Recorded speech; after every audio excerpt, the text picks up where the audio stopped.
If we outsource our project, make sure that you pick a very reputable project management team. And in Australia, there are many teams that are very, very good. They're very expert in what they do. But when you are outsourcing it, remember it is your business. You are giving your business to somebody else. And even if it's a friend, make sure you do certain things correctly. And here's a list of some of them. Put a stake in the ground. What do I mean by that? Tell them exactly what you want. It's a statement of work, what you want done, what the objectives are, what are the requirements. Be clear and concise in that statement. Make sure you tell them everything. So put a stake in the ground. This is it. This is it, baby. This is what I want done. And as I said, even if it is a friend, you still have to be very formal in what you ask them to do. Remember, it's a business. Act, behave, speak professionally. If you communicate well and behave professionally, you'll retain that friendship.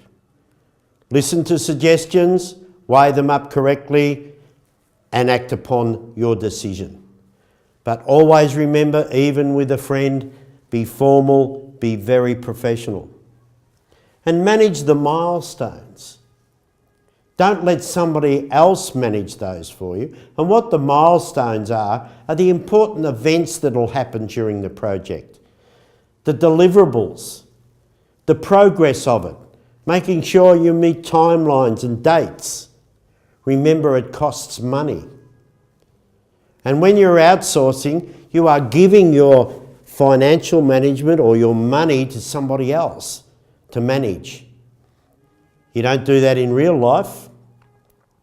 And if you do, you keep an eye on it, don't you? You make sure it's being handled properly. So that's what we're saying by manage the milestones. I can always remember when I first built a house, my first house, when I was a young man and got married. And I went to the bank and I got a loan. And I did exactly what we're talking about in managing projects. I analysed everything and I planned it and developed it.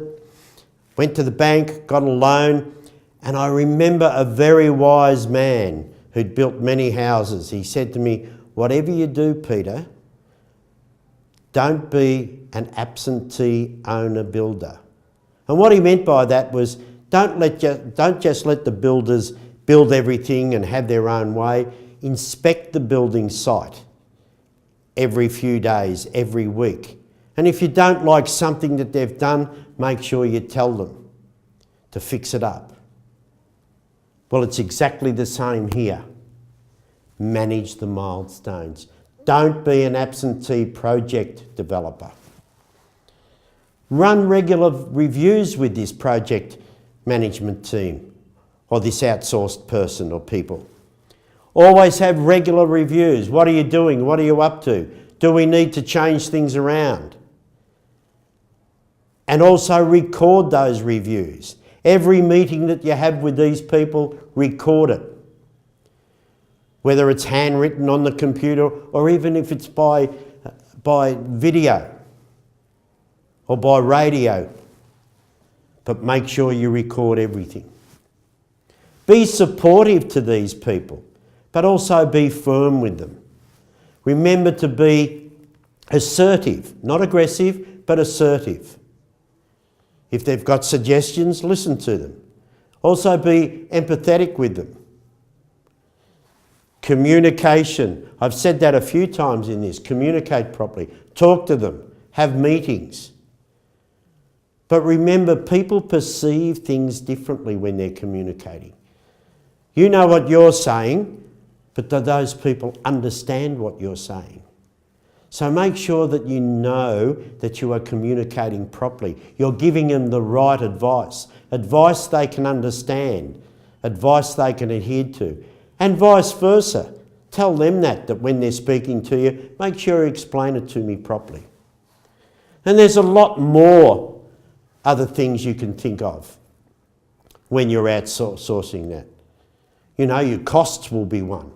your finance, your time, your reputation, your professionalism.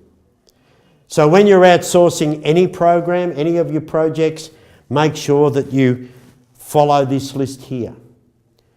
Just remember, business is business. It's your money.